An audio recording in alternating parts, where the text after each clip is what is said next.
আমাদের দেশে কিছু রাজনৈতিক দল আছে, তারা অতি উদার, অতি অসাম্প্রদায়িক হওয়ার ভান ধরে। দেখা গেল এক বাউলে আল্লাহকে নিয়ে ঠাট্টা বিদ্রুপ করলো, আল্লাহকে নিয়ে তুচ্ছ তাচ্ছিল্য করলো, তার বিচারের দাবি না করে তার বিরুদ্ধে যে তাওহীদি জনতা বিচার দাবি করেছে, সেই তাওহীদি জনতার আন্দোলনকে তারা নিন্দা করছে আর বাউলদের পক্ষ নিচ্ছে। আইনকে নিজের হাতে তুলে নেওয়ার কোনো সুযোগ ইসলাম দেয়নি, আমরাও কাউকে দেই না।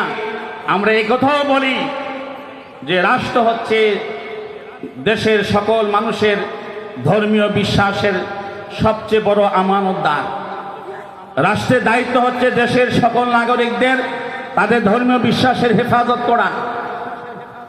কাজী রাষ্ট্র যদি কারো মধ্যে কারো এই অন্যায় অনাচার দেখে তাকে গ্রেফতার করবে, তাকে আইনের সম্মুখীন করবে। যে অপরাধীকে অপরাধী হিসাবে দেখতে হবে। অপরাধীর সঙ্গে কোনো দলীয় ট্যাগ লাগিয়ে অপরাধকে ধামা চাপা দেওয়ার যে অপসংস্কৃতি শুরু হয়েছে, সেটা কোনোভাবেই গ্রহণ করা হবে না। এই বাউল যে এই ফাউল কথাবার্তা বলেছে, সে ব্যক্তিগতভাবে অপরাধ করেছে, কাজে তাকে গ্রেফতার করা হয়েছে। তাকে গ্রেফতার করা মানে কি?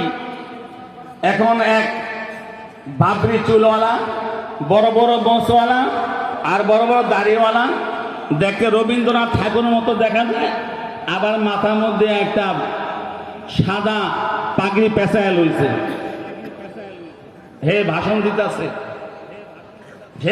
দিতেছে, যে বাউলকে গ্রেফতার করে নাকি সরকার অনেক বড় মস্ত বড় অপরাধ করে ফেলেছে, আর বাউলকে গ্রেফতার মানে যেন আমাকে গ্রেফতার করা হয়েছে। এমন এক ভদ্রলোকের নাম পরিচয় আপনাদের জানা আছে? কি নাম তার? ফরহাদ মাজহার। এই ফরহাদ মাজহার এই বাউলদের পক্ষ নিয়ে এসে